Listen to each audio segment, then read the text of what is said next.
पोलई पूर्वतन विधायक भद्रक आज आम आसचु भद्रक रे मेडिकल कॉलेज जो विश्वविद्यालय द्वितीय मने पकया पत्र देमु 100 दिन पूर्वर जो दिन 365 दिन होता घोषणा माननीय मुख्यमंत्री मोहन चरण माझी विधानसभा 13/2/25 मसीह घोषणा करते भद्रकर मेडिकल कॉलेज प्रतिष्ठा हेब जो 365 दिन आम आसलु आज आसचु 465 दिन होईगला तांकु द्वितीय मने पकया पत्र देबु।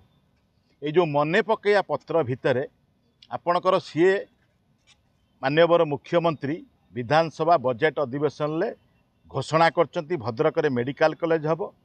द्वितीय घोषणा कले रेभेन्सा कॉलेज परिसर रे नामकरण करदेले जे महताब जी ना रे हब।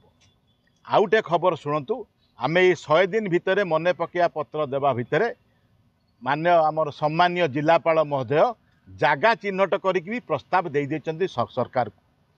आमर मेडिकल कॉलेज करिया सरकार गाइडलाइन अच्छी 20 एकर जमी आम जिलापाल 30 एकर जमी देइचंती कोउटी ना मुख्य चिकित्सालय पाखकु लागिकी मुख्य चिकित्सालय पाखरु लागिकी लॉ कॉलेज पर्यंत कुरकुरार पाखापाखि 50 एकर सरकारी जमी अच्छी से 30 एकर जमी भी जोगे देइचंती प्रपोजाल देइचंती बा प्रस्ताव देइचंती तापरे भी कार्यकारी हो नहीं। से आमे मने पकया आमे हूँ भूली भाली जाइचंती तांको मने पकया पत्र देवाकू जाउछु।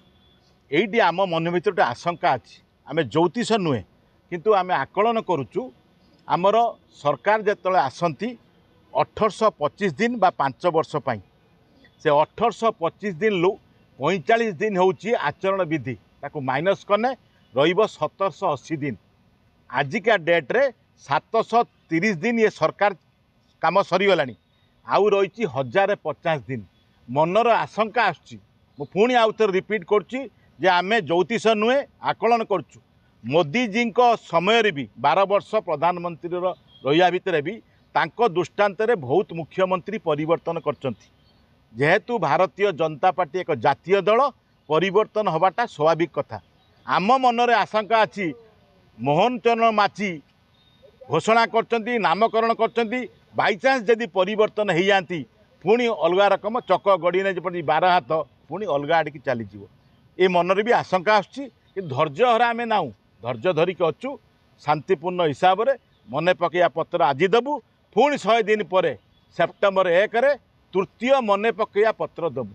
जेते पर्यंत भद्रकर मेडिकल कॉलेज जो विश्वविद्यालय होई नहीं आम कार्यक्रम आम चालू रखी। धन्यवाद।